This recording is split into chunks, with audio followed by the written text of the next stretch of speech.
طبتم أوقاتنا أينما كنتم أيها السادة والسيدات من الفضائية الوترية، نحييكم ونقدم لحضراتكم نشرة أخبار هذا المساء المستهل كالمعتاد بأهم وأبرز العناوين.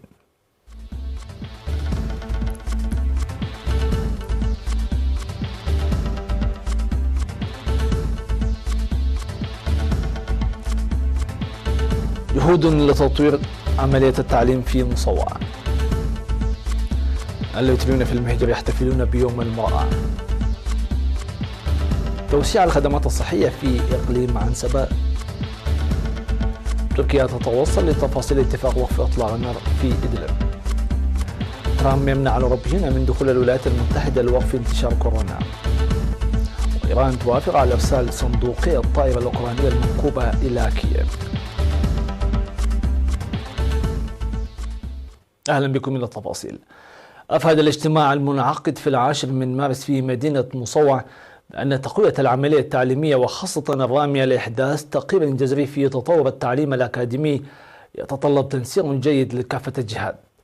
وأوضح الاجتماع بأن نسبة النجاح هذا العام كانت 82.5% وارتفعت مقارنة بالعام الماضي بنسبة 2.7%، فيما انخفضت نسبة المقاطعة ب 2.2%. ورغم تحقيق إنجاز مشجع إلا أنه ينبغي بذل جهود حثيثة للارتقاء بالعملية التعليمية. في الكلمة التي ألقاها مسؤول مكتب التعليم في مديرية مصوع الأستاذ إسماعيل صالح، ذكر فيها بأن الإنجاز النسبي المحقق نتاج الجهود الجارية لتعزيز كفاءة الطلاب والتعليم، وبما أن تقوية العلاقة الثلاثية بين الطلاب والمعلمين وأولياء الأمور يدفع بقوة لبلوغ الهدف المنشود ويجب الدفع به قدما.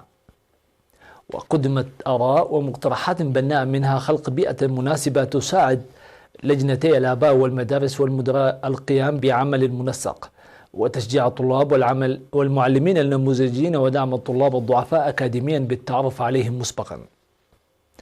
وذكر مسؤول التعليم الأساسي في مكتب التعليم بإقليم شمال البحر الأحمر الأستاذ علي أحمد أن نسبة رسوب ومقاطعة الطلاب تؤثر سلبا على كفاءة وجودة التعليم ونتائجه، مشيرا إلى أهمية المساهمة الواعية لكافة أفراد المجتمع المدني وخاصة الآباء والمعلمين لإيجاد حلول سريعة بالتعرف على الأسباب مسبقا وتحقيق الهدف المنشود.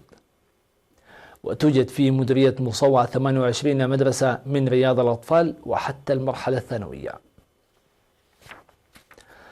أحيا الإريتريون المقيمون في دول المهجر 8 من مارس اليوم العالمي للمرأة تحت الشعار إلى الأمام حتى التحرر الكامل. واحتفل الإريتريون المقيمون في ملبورن الأسترالية والقاهرة المصرية وفي بورتال وفولدا وفرانكفورت وشتوتغارت ودوزلدورف وجيسن وبيلفيلد ومونشن وكايزرسلاوتر وهامبورغ وفرايبورغ وكاسل الألمانية وجدة والرياض السعوديتين وجوبا بجنوب السودان ونيروبي الكينية وجوهانسبرغ جنوب أفريقيا ولندن وبرمنغهام ومانشستر ونوتنغهام وكوفنتري وشيفيلد ونيوكاسل وليفربول وبيسديز البريطانية وستوكهولم السويدية احتفلوا بالثامن من مارس اليوم العالمي للمرأة بتنظيم مختلف المناشط التي تعكس المناسبة وبطولات المرأة الوترية ونضالاتها للتحرر والمساواة. وألقيت في المناسبات كلمة الاتحاد الوطني للمرأة وكلمات السفراء والقناصلة والمسؤولون في السفارات التي أكدت الدور الفاعل للمرأة الوترية في الداخل والمهجر لتحقيق الاستغلال والدفاع عن السيادة وتقديمها للسهامات من الحلي وحتى التضحية بروحها وأبنائها ودورها الرائد لتنمية البلاد. وأوضحوا بأن الثامن من مارس يذكر للحفاظ على هذه القيم ونقلها إلى الأجيال، داعين المجتمع عامة لتعزيز مساهماتهم في جهود تنشئة الأجيال بالعلم والمعرفة. وتضمنت الاحتفالات السيمينارات والفعاليات الثقافية والفنية.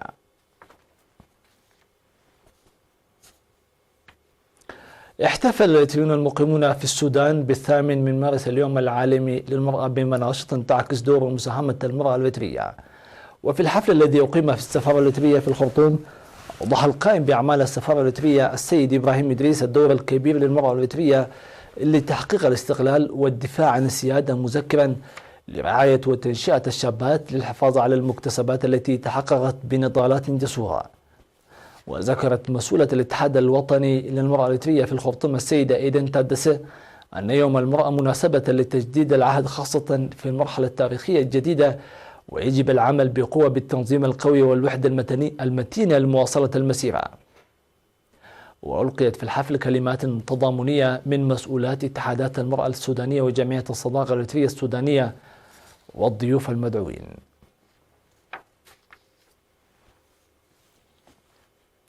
في إطار الجهود الجارية لتوسيع الخدمات الصحية، ذكر بأن ارتقاء المؤسسات الصحية في مدينة كرن من حيث الكادر الصحي والأجهزة الطبية أدى إلى توسع الخدمات الصحية في المدينة. وأوضحت مسؤولة الصحة في المديرية الممرضة الماز مبرهتو أن الجهود الجارية لتوسيع الخدمات الصحية التي كانت محصورة في مستشفى وعيادة ارتفعت في الوقت الحالي إلى 4 مؤسسات، مما ساعد ذلك إلى انخفاض الضغط الذي كان ملقى على مستشفى كرن. وأشارت الممرضة الماز إلى إنشاء أجهزة طبية في عيادة جوكو الواقعة في وسط مدينة كرن لترقية الخدمات التي كانت تقدمها في معالجة السكري وضغط الدم إلى مختبر للتحاليل الطبية. وأوضحت المهنيات بأن السيمينارات المنتظمة عبر مراحل أدت إلى إحداث تقرير بارتفاع وعي ومعرفة المواطنين حول الأمراض والسيطرة عليها، خاصة في المتابعة الصحية وقبل وبعد الولادة وبرامج التطعيم والحد من العلاج التقليدي. وتضم المؤسسات الصحية في مدينة كرن 52 موظفا بينهم 5 ممرض وصيدليين. أفاد الاجتماع الذي عقد في شيب عن تحقيق نتائج مرضية لإصحاح البيئة وضمان الصحة العامة. وأوضح مدير المديرية السيد أبو بكر إبراهيم في الاجتماع أهمية العمل المجتمعي لإصحاح البيئة واستخدام المراحيض لضمان صحة المجتمع. وذكر المسؤول الصحي في مديرية شعب الممرض زيناوي قبر مدهن أن الأنشطة الناجحة المنفذة حتى الآن هي نتاج مبادرات الشركاء والسكان، داعيا للدفع بها قدما. وقدم في الاجتماع شرحا حول إصحاح البيئة لدرء الأمراض.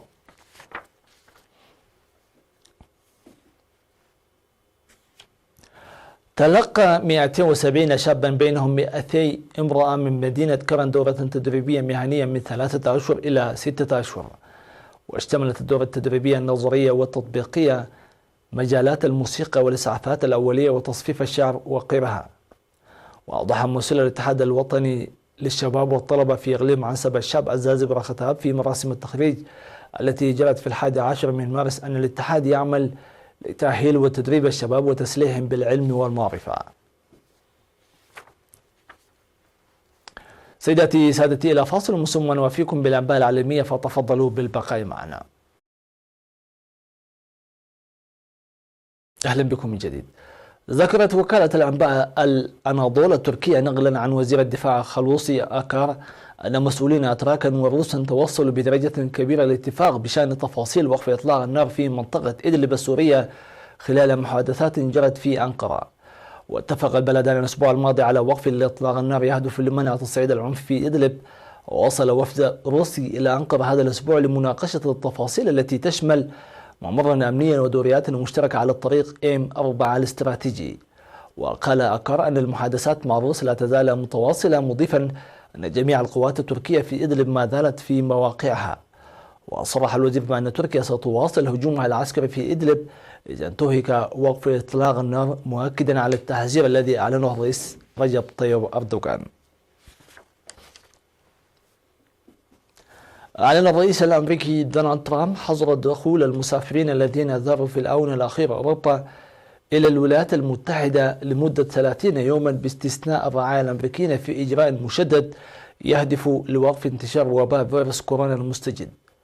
وقال ترامب في خطاب إلى الأمريكيين من البيت الأبيض أن هذه القيود تشمل أيضا الحجم الهائل للتجارة والشحن بين أوروبا والولايات المتحدة وأشياء أخرى مختلفة ريثما يتم الحصول على الموافقة.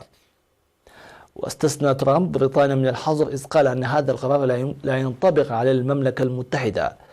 هذا وأعلن رئيس المجلس الأوروبي شارل ميشيل أن الاتحاد الأوروبي سيعمد إلى تقييم حظر السفر من أوروبا الذي أعلنه الرئيس الأمريكي دونالد ترامب، مضيفا أنه يجب تجنب إرباك النشاط الاقتصادي.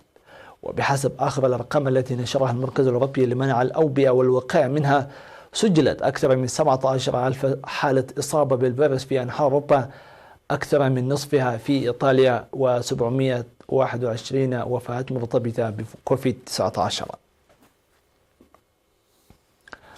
قال مندوب إيران لدى المنظمة الدولية للطيران المدني التابعة للأمم المتحدة أن هيئة الطيران المدني الإيرانية وافقت على إرسال الصندوقين الأسودين الخاصين بالطائرة الأوكرانية التي أسقطتها طهران خطأ إلى كييف لتحليل بياناتها. وأضاف هيفات بارفيتش رئيس وفد إيران للمنظمة التي مقرها مونتريال أن الهيئة الإيرانية دعت كذلك دولا أخرى مهتمة للمشاركة في قراءة البيانات، وتنهي هذه الخطوة جمود دام شهرين بخصوص مصير تسجيلات الطائرة المنكوبة التي أسقطها الجيش الإيراني يوم 8 يناير، مما تسبب في مقتل 176 شخصا كانوا على متنها.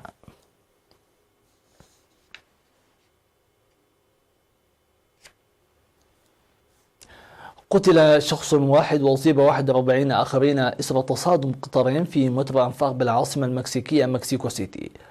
وأوضحت شبكة أمريكية أن خدمة مترو الأنفاق في العاصمة المكسيكية تعطلت إثر وقوع الحادث.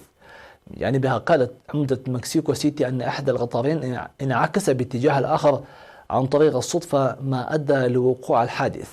وأضافت العمدة أن 25 مصابا عولجوا في مكان الحادث وتم نقل آخرين إلى المستشفى، مشيرة أن جميع الإصابات خفيفة إلى متوسطة ولا تهدد حياتهم.